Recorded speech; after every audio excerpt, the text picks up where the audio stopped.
Hey everyone, and welcome back to the Black Girl Flow podcast. We hope that you all are feeling re-energized, recharged, rested since the last time that we've talked to y'all. Today we have a super exciting episode on my two favorite things, creativity and wellness, and we are super excited to jump into the conversation with our guest today. So today we are joined with Aley Arion, and she's a writer, content creator, and digital storyteller from the South.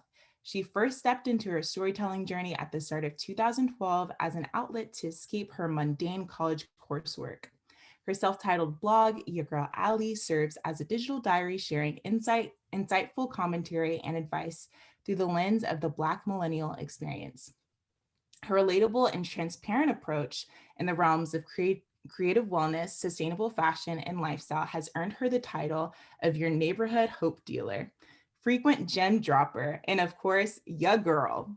In her freelance time, she writes for XO Nicole, interviewing Black women founders, entrepreneurs, and bosses.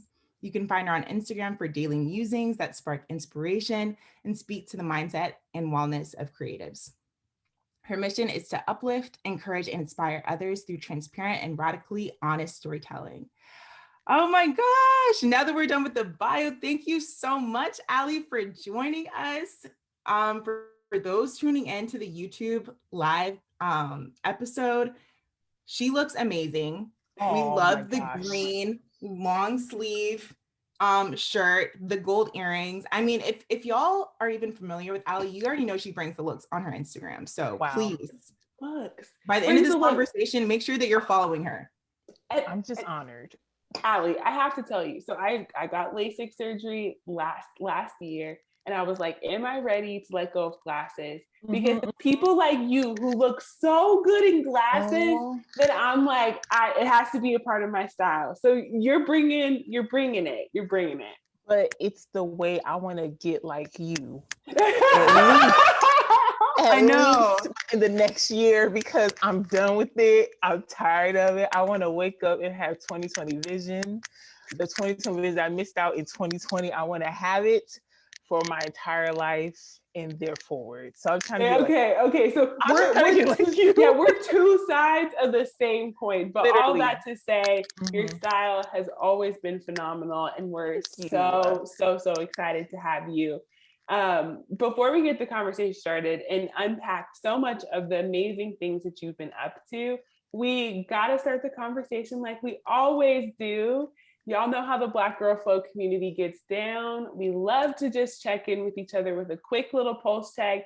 I'll kick us off because I'm feeling all the warm fuzzies to start this conversation and just continue. I feel like recently I've just been inspired by so much and like the Yeah. people around me. Mhm. And that's such a, people always talk about being like, I feel recharged and renewed and all these things. And I'm like, I just simply feel inspired. Like I'm just looking around the people around me and I'm like, dang, like, wow, I okay. know.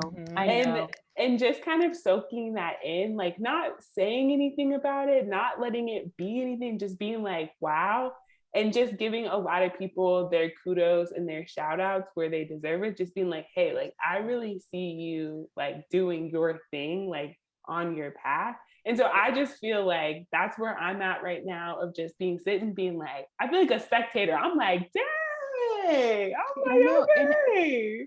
it's so crazy because you're also using this like first half of the year to disconnect from social. So I think that's also like another piece of it because you're being inspired from like, I don't know, the people around you versus always being consumed. But I don't really feel like you've ever been super consumed with social media, but I wonder if that has anything to do with it. Probably. We'll find out when I get back on. But you're right. And per usual Aquarius fashion, I'm gone ghost right She's now. going ghost. I'm away. Right. Actually, Felt. I love that pulse check. I feel a very similar energy. I think Lexi likes to say after my birthday, which is like at the end of the year, I Mhm. like to tap into my creative energy because it's like I'm all re-energized. Like when it's your birthday and you pass I think some people are like, my birthday passed, like I'm ready to go back to normal. For me, it's like, okay, I'm on an upward trajectory where I'm just trying to you feel me? Yep. Yes, it's like that energy. And so I feel like I've also been tapping into that energy. I've also been trying to read more and just study on some of the interests that I have. Like recently, I've been like, I want to learn how to DJ and mix. Like, what would that look like? So that's how I'm feeling right now. I'm also feeling those creative fuzzies. What about you, Aley?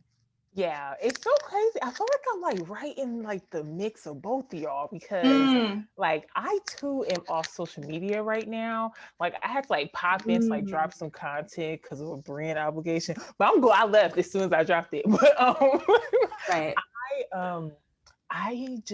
I like to go into the new year on my time, not like what the internet's telling me to do, not like what the social algorithm is telling me to do, but like what I have like co kind of like created with God to just like implement.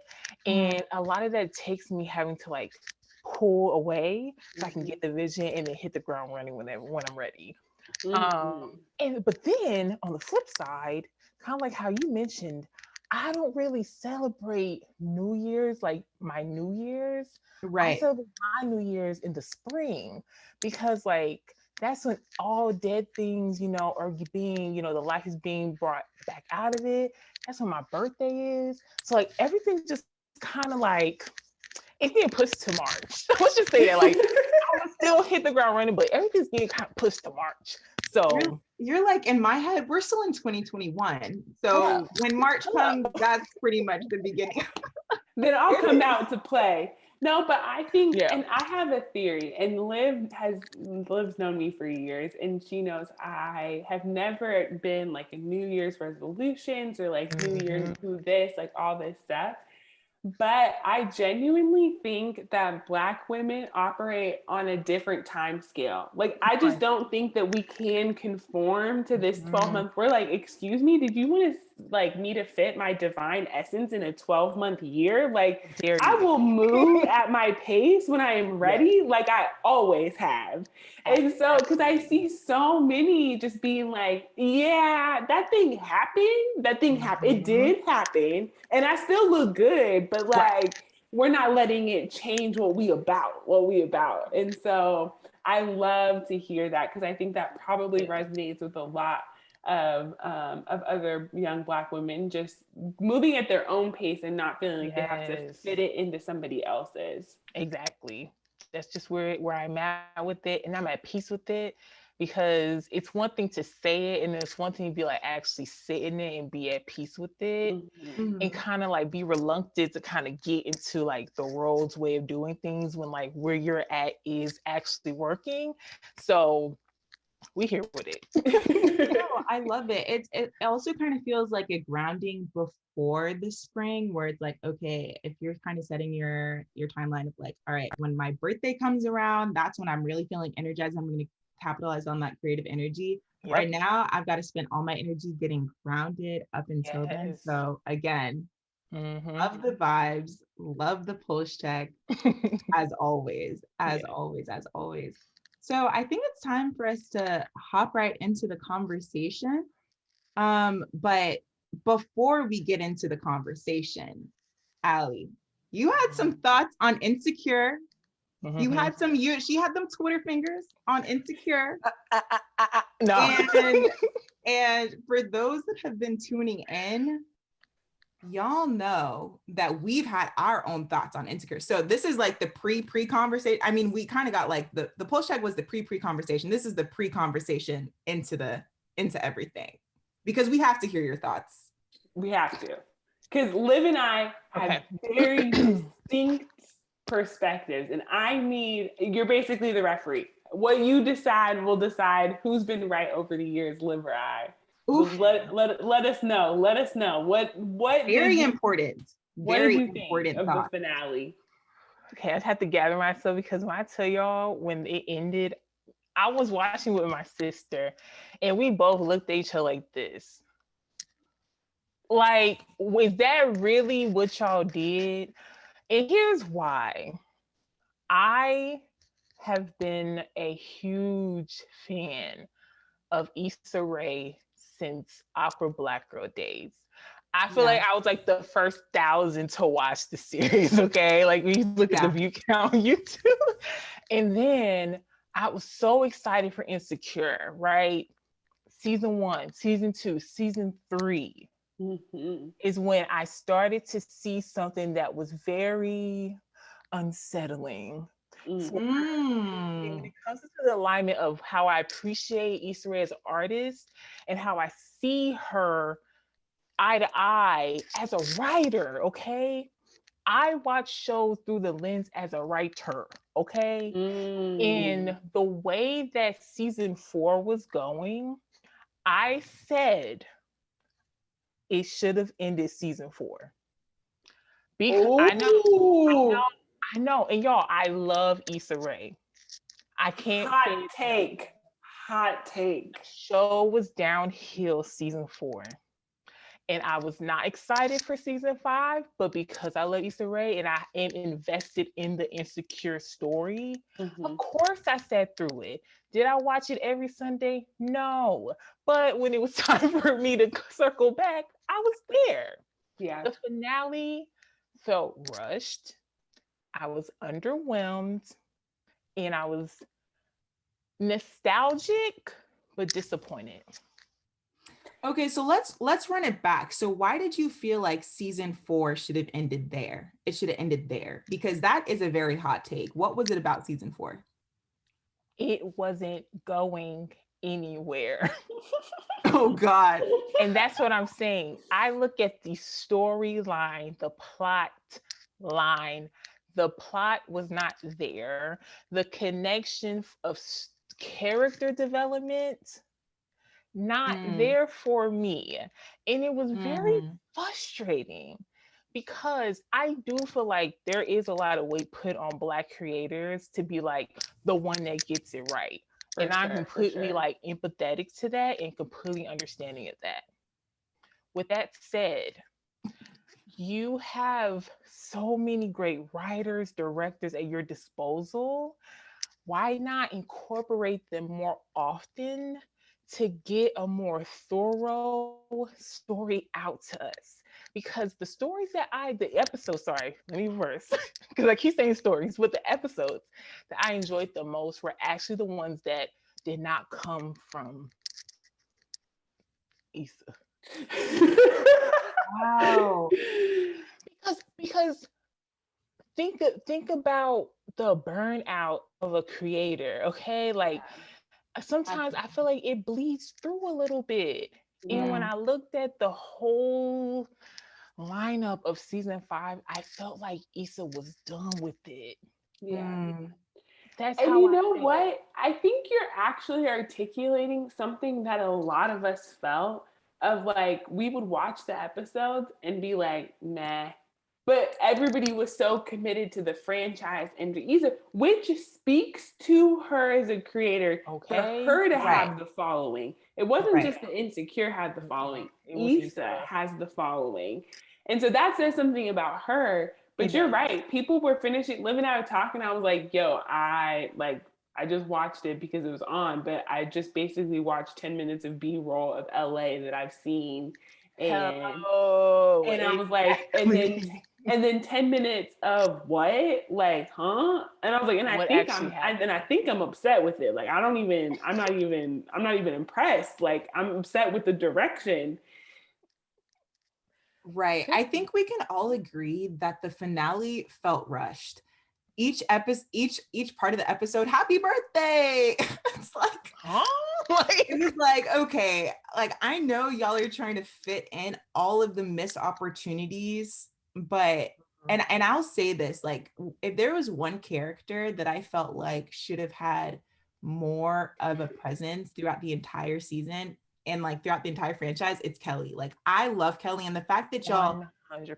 right, the fact that y'all made her pregnant and get a man and all of these things like within like now the partner of Molly's firm, like all of the things so rushed, like it didn't feel right. And it was frustrating throughout the entire season, because it was like after each episode you're like, okay, what happened? Like we are all kind of there. And yes, we are all very much like committed to loving and supporting all of Issa Rae's work. I Yes. will say though, I didn't have that same feeling after watching the finale, rushed or not. I actually was like, wow, that was such a beautiful ending. It was always Lawrence and Issa. I'm so happy like for them, like to see her career development, to see the Molly and Issa love story come back together in the end, and to see their growth, and to see even Tiffany, like Amanda Seales, finally show a little bit more vulnerability towards. And I was like, I actually like was really it touched my heart. But Lexi was like, don't talk to me. No, Aley, go for it, because I know. Go ahead, because Liv's already heard everything I said, and I was like, it's not even. I was like, I'm so unimpressed. So let us hear your thoughts. I feel like I always have like calm my heart rate when I'm talking about this. No, not calm the heart Yeah, rate. like my heart is like, no, I'm kidding. I'm really exaggerating. But y'all, what irritated me, and I'm giving myself the freedom to say I was irritated, because the point of a season, right, is to carry out the progression of each character throughout the span of the season, not in a 34-minute episode. And that is what I was disappointed in, especially with Kelly being that comic relief, being that just like, oh, she's just over there to make everybody feel better and ease the tension whenever there is. She is still a Black woman in a Black TV show, and she deserved to have a storyline outside of her like jokes and humor. Yeah, And sure. I think that's why it was frustrating, and as opposed to being like a congratulatory moment to see her thrive in that way, because she's been doing that the whole series, right? Like ever since she came on the show, like she's had that career. She's had, where is the story? Where is the character development? How dare you do her like that in these chunks in one episode? And that's what. And it's interesting because and everybody who watched the finale, I'm like, did you watch the take of Issa talking with the other, I think one of the other writers or producers? And they're like, no. And I'm like, you need to listen to her talk about it. Because I think part of what happened is she knew what she wanted Issa's story to end with.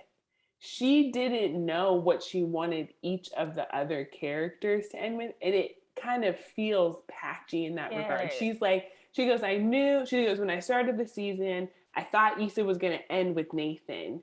And then she goes, and then, as we went along, it just got awkward. So we switched it up. And I'm like, we can feel the switch up. Like, we can feel that you felt like, oh, and I think to your point, that's that creator burnout where like you think you have that vision. And then once it gets into practice and you put all the fluff near it, then it's like, I think I've lost it. And now we need to pivot in the middle of it. And sometimes those pivots can be really beautiful because it gives breath to something that you didn't know you needed before. But then I think what you're talking about, like it's 5 seasons deep. We don't really have time to explain anything. So we're just gonna bop in with this storyline. We're just gonna give Kelly this. And then it leaves like a little bit, it just feels unfinished and it feels rushed. And yeah.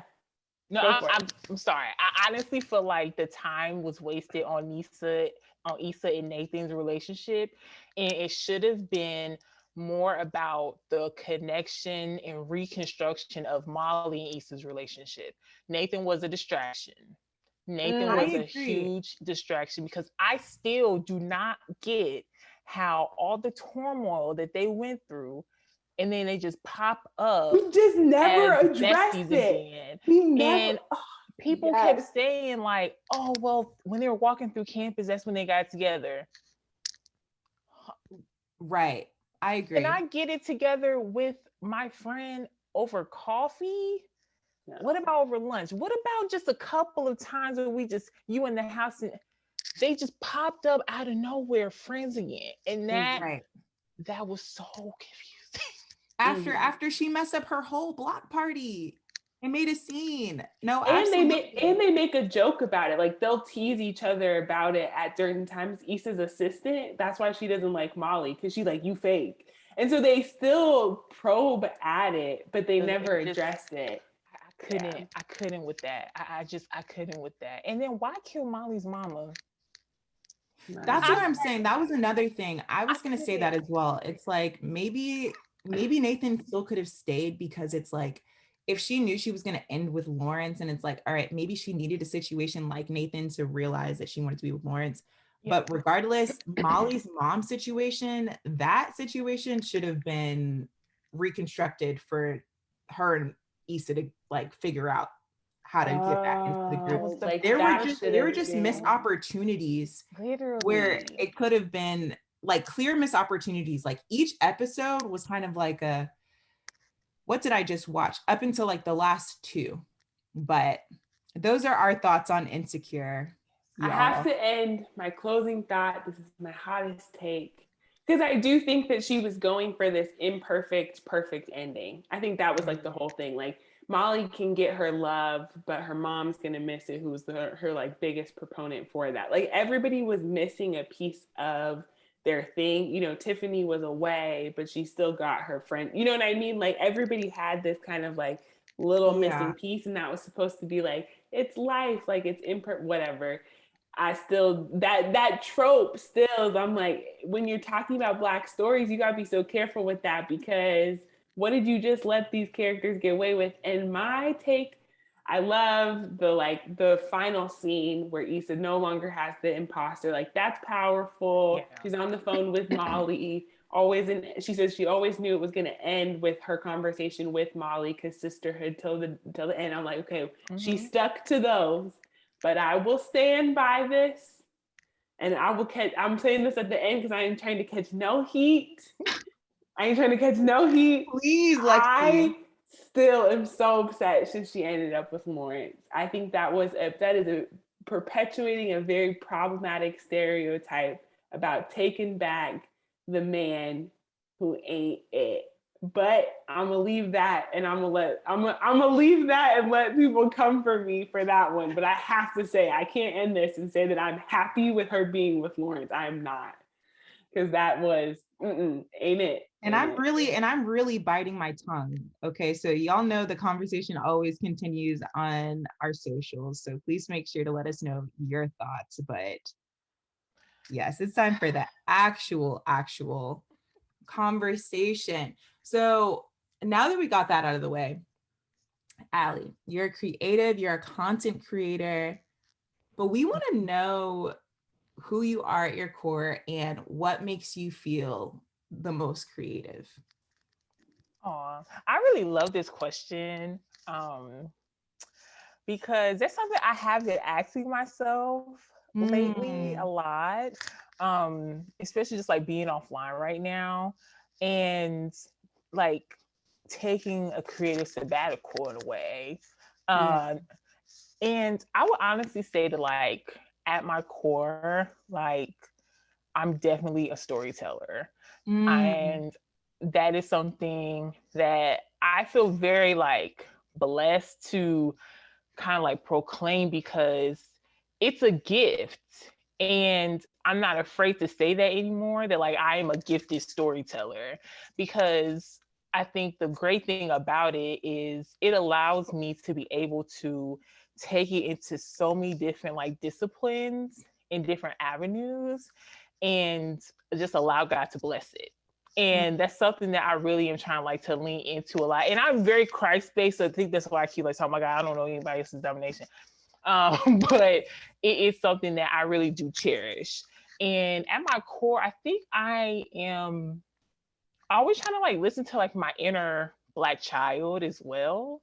And I think that that is my compass, because there is a lot about like my background and upbringing and struggles and kind of just like hard times at that what I find to be a very pivotal age bracket, which is like 6 to 12, that Yeah. has like impacted me and impacted like my worldviews. And also trying to not suppress those experiences, but look at them and analyze them and see how much they've changed as I become a Black woman. You know, like Mhm. this inner dance between my inner Black child and the Black woman who I am today. And so I think being a storyteller and a Black woman who's working on her inner child is like who Aley is today. So No, we love that. I feel like reflection as a creative is just so powerful, and then also like claiming the fact that you're creative and that you're a storyteller. And when we look throughout history, like we wouldn't know correct history without the people that are sharing the stories and the people that are yes. like documenting their experiences. And I also love how you connect your childhood and like your faith and all these different dimensions to who you are at your core. It's just that's like one of Mhm. my favorite questions to ask creatives because it's so Yeah. important. And I think, even hearing you talk about it, I think it points out this really beautiful piece about like when you better understand yourself, then you are able to be even more authentic in that purpose. Definitely. And that's why I love that you're able to weave all of that. You're like, I know I'm sitting and showing up as a Black woman right now, Yeah. but like there's so much of Mhm. my context that got me to here, that if I'm Mhm. going to tell you about where we going, then I got Yes. to tell you about where we've been. Exactly. But Period. understanding that for yourself, I just think that like that's such an important piece, because I think sometimes we frame it as like, oh, you got to do the work, like you got to do it the way somebody else has done it, and there's some type of template to that. But I think what you're Mhm. speaking to, Yes. when you find your voice and you know who and what you're about, then it's like that's going to speak through your purpose of storytelling in every facet, and you're not going to have to pick an avenue. And I just think that that's like the true essence of being a Black woman, is when you can Yeah. articulate that and you're like, oh no, I know what I'm about. And Yeah. I know that I love your blog, your girl Aley, and the way you talk, like you can hear you. That's like the I know, like this is our I first time want people chatting, to but I'm like, hear me, okay? yes, it's so, and I'm like, it really is like your girl energy for sure. And you also are a writer for Exo Nicole, and you talk about everything from sex, beauty, fashion, and more. And Exo Nicole has been kind of this like this cultural landmark for Black women. And so I'd love to hear a little bit about like your journey to getting to that platform, and also all the people that you've been able to talk to, bosses, entrepreneurs. Like, what have been some of those major takeaways from some of those interviews and stuff? We'd love to hear that Yeah. journey. No, definitely. Because it's my blog kind of like was the avenue that got me to write for X on the Cole because Wow. um basically I went to a HBCU and it's in South Carolina and it actually neighbors another HBCU. So it's literally two next door neighboring HBCUs. And I was kind of like over my college. And so I would like go to the neighboring school to like venture out into like different, you know, like the fashion troupe and the magazine classes that they had. And so I ended up meeting a girl there who actually turned out to write eventually for Exo Nicole. She had been Mm. reading my blog posts for a while, and she reached out to me to see if I wanted a few of my articles to be syndicated on Exo Nicole. And I was like, of course you can, go ahead, take them. So through that, I actually started sharing like personal essays with Exo Nicole, formed that relationship with one of the editors, and then ever since, like I've just been able to kind of take that further and kind of like share stories on their Boss Up vertical, which focuses on Black women entrepreneurs and founders.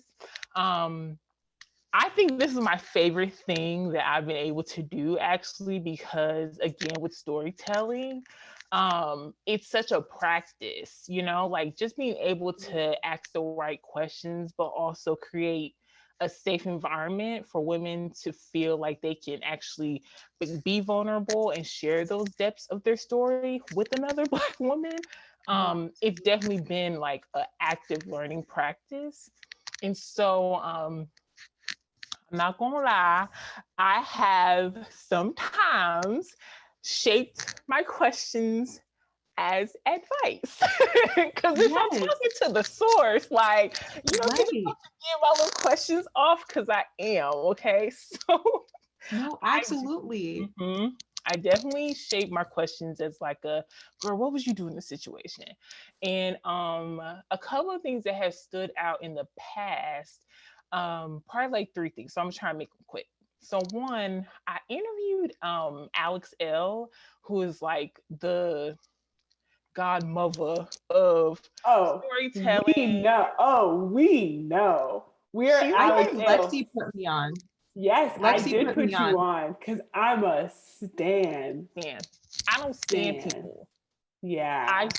completely, because like I was following like Alex since like her Tumblr days, and it ever since then I OG. just, yeah, like 2013, like it's been a minute. And so just to have that full circle moment, and like get to talk to her about her book that was coming out, one of the things that I really appreciated her touching on was just like what legacy looks like for her. And it just really put these into perspective, because like she's not that much older than I am, but she has like a husband, a family, and it's just something that really allowed me to be like, dang, like I could take this storytelling thing to like the next level in order to lay a foundation that's actually a living legacy for, my offspring and for my name, like my family name. And so after that, I interviewed, I would call her like a business owner, founder. Her name's Shannon Madone. Oh, I'm about to tear up her name. Hold on, give me a second. Madolado, and she is the founder of Yahweh, or I'm sorry, of Yowie in Philadelphia.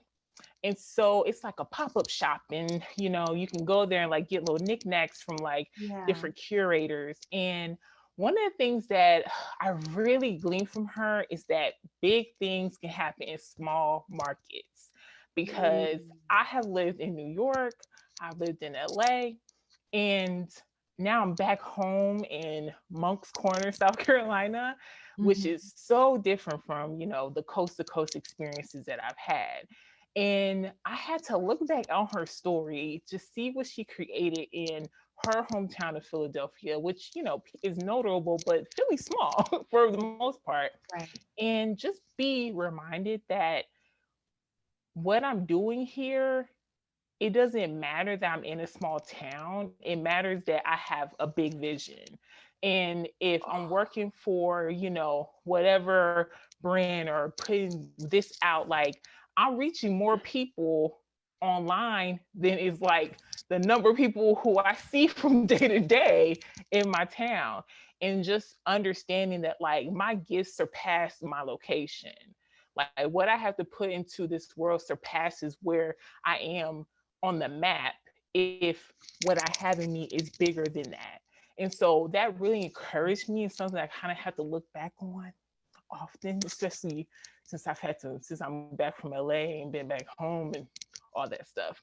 Um, yeah, I just love talking to Black women, but No, uh, and that's so beautiful. And I feel like we just need to like pause, and for those that are creatives that are thinking about, moving or just making a yeah, big change in their life and are not feeling good enough, like hmm, what you just said was a gem. Like I know that it doesn't matter where I am in the world. I have stories and I've got a talent, and it doesn't matter where I am. I know that I am able to get this information out, and I know that I can connect with far more people than like I could have ever imagined. And yep, that again takes the self-awareness and the self work to realize that. So I just had to pause on that because what you said was so that's so impactful, and it takes a while, I think, to it get there does.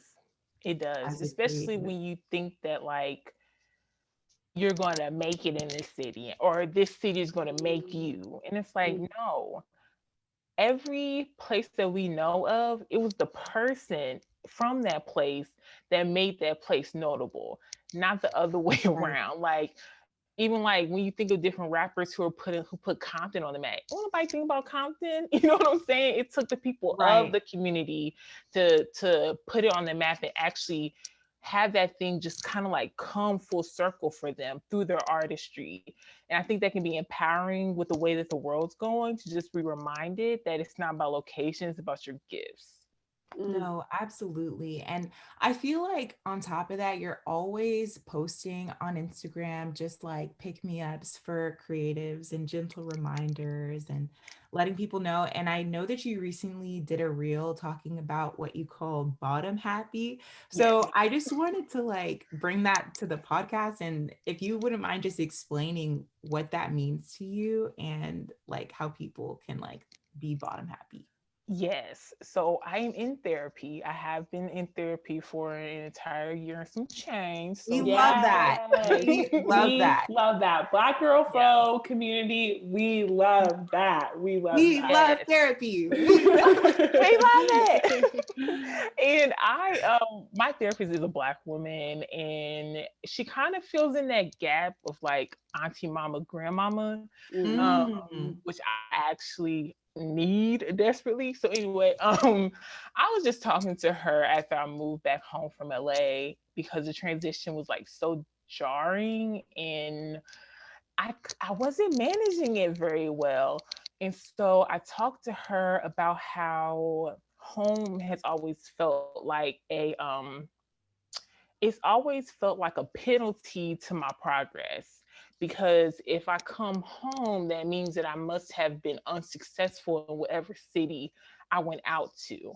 Mm. And that's not fair. Like, that's not fair, for me having to occupy this space, but also to my family and to people who are like making it everyday living in this town. You know what I'm saying? So I talked to her about it, and she told me that um, she offered that I kind of changed my perspective when it comes to feeling like I've regressed my progress, and to think of the bottom as, okay, I'm a very visual speaker, so I hope you guys can, this makes sense.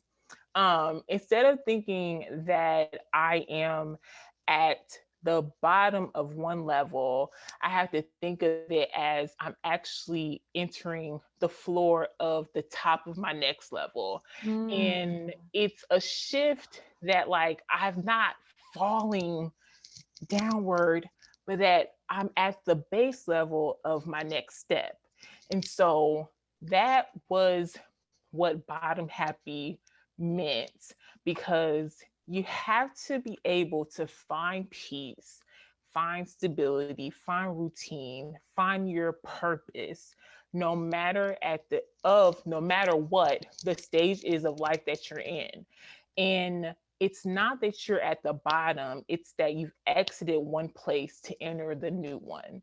And so what Absolutely. I needed to do was occupy, not be, downtrodden and depressed because, oh my God, I'm not in LA anymore, but to take advantage of that time. And so I traveled more than I ever have my entire life, because if I wasn't going to be living in some place that I thought I should be, I would at least explore what else this nation, this country had to offer that I felt like I didn't have access to. Because I really wasn't doing a lot in LA, let's be honest. Like, because it hit different when I was in LA. But I did the best I could. But being able to have some sort of stability of being home, and then be able to venture out and come back home, was something that allowed me to see the time as, again, not a deficit, but as opportunity. So Liv and I talk about this all the time because it's a very real reality for Liv. So I'll give her a For second so because many, for for so many of us, but and yes, for for me as some, well. yeah, because I think we've talked at one point out of like my close friend group, like, you know, I got a tribe, that's what I call them. But like out of the tribe, let's say it's 10, almost I think 6 or 7 of them were back home at some point in the past 2 years for a permanent unknown, uncertain amount of time. And I was telling my parents, I was like, I'm literally one of 2 of my friends that are still out on their own, haven't gone back home. But here's what I think, and I think it's so important.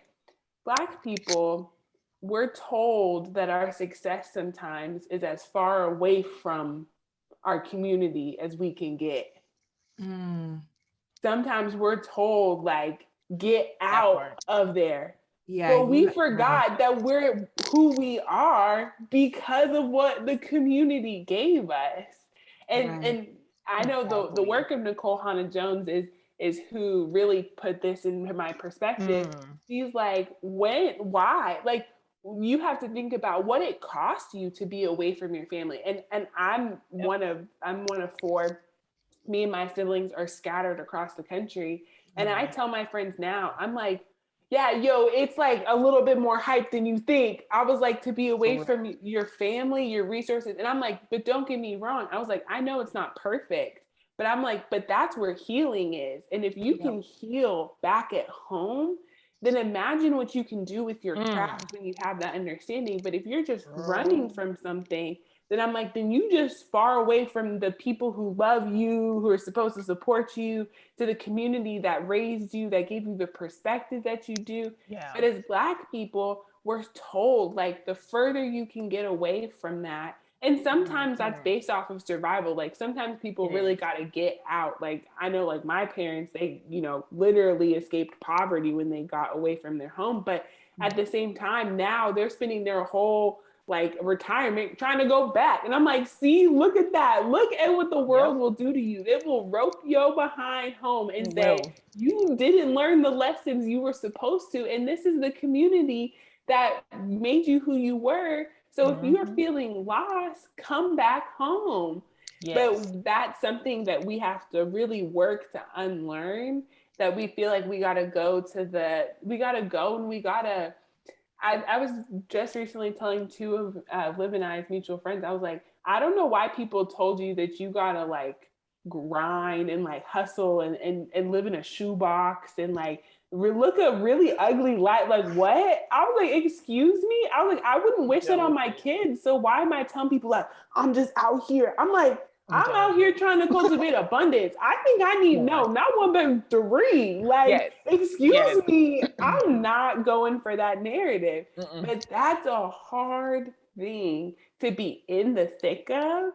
And that's why I love that imagery of like, you're not at the bottom, you're at the base of your next level up, bruh. Like, you're still in this. What you mean you fell? Fell from what? Fell from like, it's your journey. You on a path. You're not on a ladder, bruh. Like, chill.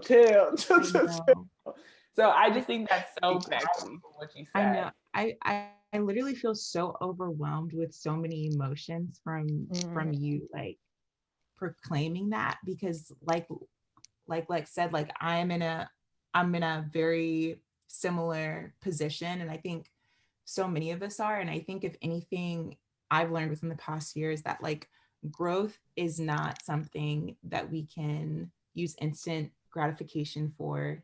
Healing is something that's not something that we can use instant gratification for.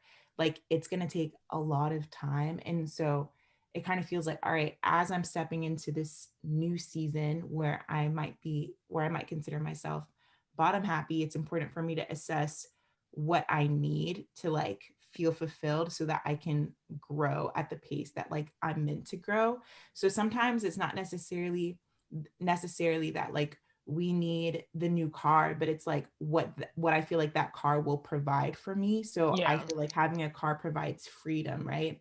Not necessarily that I need a new apartment, but like I know that I feel fulfilled when I'm around natural light. So like going towards where there's natural light, And so I feel like I'm in my own process of learning that. But wow, I think a lot of creatives really needed to hear that today. I know that I needed to hear that. And I'm just so curious to like hear what your wellness routine looks like as a creative in 2022.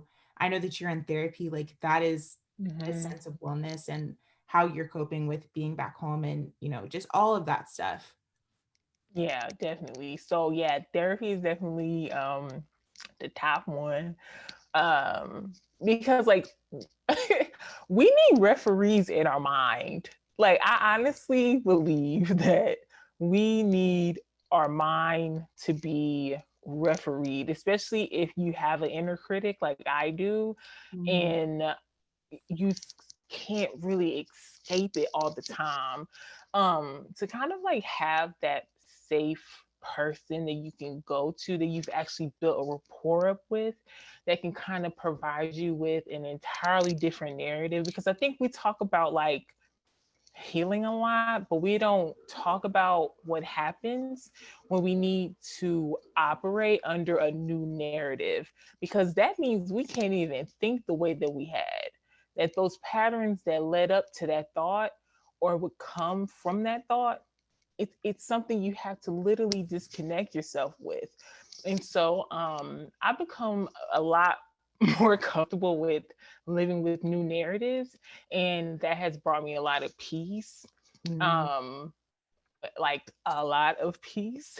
And I'll honestly say that one of the other things too is that I have to, and I'm determined to incorporate more play into my life, because again, we're doing a full embodiment of inner child to outer woman. And so I had this dream. I don't really share my dreams a lot, but I had this dream where I was just like roller skating at like this top speed. No one else was on, on the track, and it was just me, and my arms are out, and I was like, I could feel myself smiling in the dream. And it just reminded me how much like being outside and like putting on like my rollerblades as like an 8, 9-year-old was such a freeing experience for me that I like forgot about or felt like I couldn't get back to.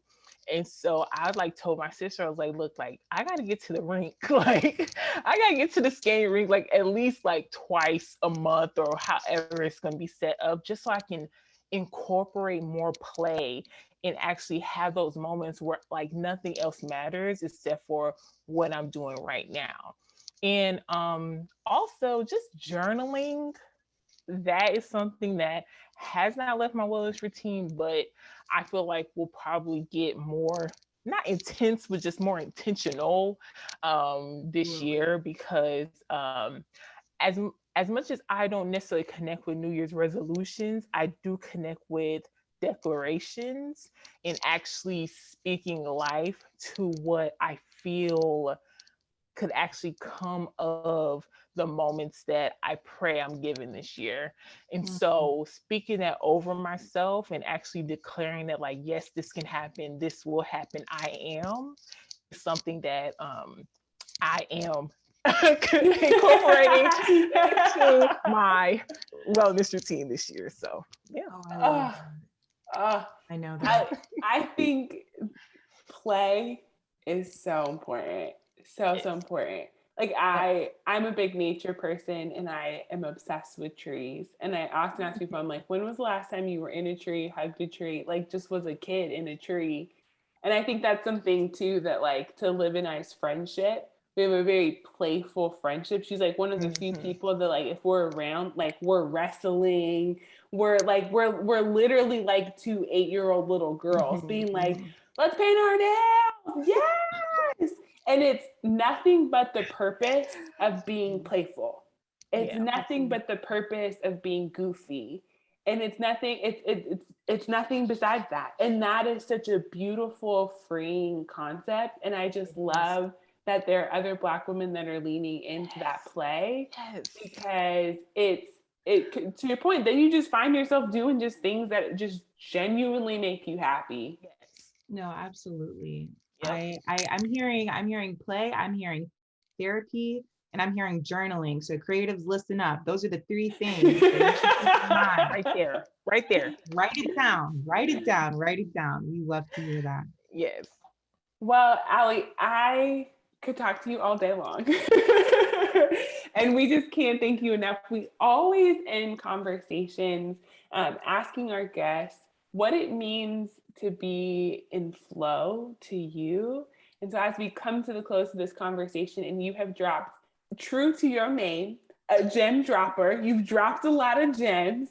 You've given us a lot of A-girl energy. You've brought your expertise and your embodiment of a storyteller. I'm like just overjoyed with energy because you live it out. This is what authentic creative energy looks like, sounds like, folks. So what does it mean to be in flow to you? Yes. Okay. And this is something that I've recently took ownership over. And being in flow right now with what is available to me is not treating myself like a project, not treating myself like something that needs constant improvement, detaching myself from symptoms of perfectionism. And thinking that in order for me to progress, I have to have a perfect track record. And that is something that has been very freeing for me. And it's also been something that I've had to like share with the people around me, because like I'm not always gonna get it right. And like I'm looking to expand my streams of creativity this year, and people are going to be hearing a lot from me this year. And again, I'm not going to always get it right, but I can assure myself that I'm going to be me in the most authentic way possible. And I think being authentic and being true to yourself and knowing that there is freedom in mistakes and there is freedom in learning from them is something that I am owning to be in flow with my most authentic self. That was so beautifully said. That was so beautifully said. Y'all might have to go back 30 seconds just to hear that, because if it's one thing me and Lex love, we love an authentic and vulnerable moment. We're very authentic and vulnerable through this platform. I think it really allows us to connect with other Black women. And I feel like the more that we can just show that we are all real people and not just like internet personalities or like robots that are always trying to be quote unquote that girl, we're always quote unquote working on ourselves and treating ourselves like a project, the more that we'll really be able to like elevate as a community. So yeah, we love that. And we're so excited to be hearing more from you. We want to know like what projects you have coming up. Like, is there anything that we should be on the lookout from? Should we just subscribe to the newsletter, like YouTube blog? Like, let us know so how people can connect with you. When I tell you, I'm coming for people's heads this year. I love that. We are here for it. Yeah. That's our Earth Tribe energy. We're like, we're grounded and we coming. We coming. That's what it is. I am so. I'm sorry. I'm not gonna get my rocks off. But I'm gonna say this. I feel so empowered to take up my space in my corner of the internet to transform lives through radical storytelling and adding color and colorful conversations back to the forefront, because I'm not a neutral girl. I don't wear my brown. I was just about to say that. Like all of this is a very intentional branding strategy, because there is boldness in color and there is boldness in my Black identity, and the way that it's about to get rocked this year, like I'm excited. I'm going to be doing a lot more speaking life to you reels. I don't care about the number count. I care about getting the message out. And I will be I love it. I'm deceased. I'm I'm going deceased. to be, getting some information out there on, on some different platforms. Okay. I have a vision, y'all, and I'm not playing with nobody this year. She said, get this earth tone shit out of my fucking face. All right. She was like, let's bring back color in 2022, please, with the quickness. I'm so sick and tired of y'all minimalist luxury I can't people. do it. She was like, I can't do it. I just can't. So I'm excited. I love that. And that's why I needed to take a step back so that I can't take breaks no more, because if I take breaks, I'm playing with my purpose and this ain't a game. And so that's what my focus is. And I am excited and I actually feel focused. Okay. Yeah, So she said after this little creative sabbatical, y'all hoes better be ready. And we hear you. We hear you and we are waiting. And she said, it's not even where you think you're going to find me. She goes, just wait. Just wait. She goes, it's not even where you think. She goes, it's pop new. up on y'all. It's new. It's that new. No, wow. Honestly, this has been such a refreshing conversation. I think I might just have to listen to this. This might be one of those episodes I listen to in the morning while I'm getting ready. Just for that morning motivation. Because the gems that you dropped, even that your therapist dropped. Oh, that's my girl. My therapist, that's my girl. So shout out to all the Black therapists. Well, Aley, it was a absolute privilege. And no, you got a whole tribe over at Black Girl Flow that's got your back, that's rooting for you to get you and yours. So we can't thank you enough for joining, dropping all your gems, sharing a little piece of you with us in the community, just to get us, to living in flow, to telling our stories, to living in our purpose. And you're the perfect example of that. So thank you for blessing us with the conversation, the Black Girl Flow community. We encourage everybody to go check out your content and get on the no so that when Aley come back, you ready to jump on. Absolutely. But thank you so much. And thank you both so much for this opportunity to just be in conversation with y'all, because like this type of stuff, oh my God, it just energizes me. And I just am so grateful that you all extended the invitation. I just see great things through you all, just authenticity, and just thank you. We gonna get you back. We gonna get you back on the podcast. Thank you so much. And like always, we are closing out our episode with peace, love, blessings. Y'all take care, and we will see you next time. Bye, y'all. Bye.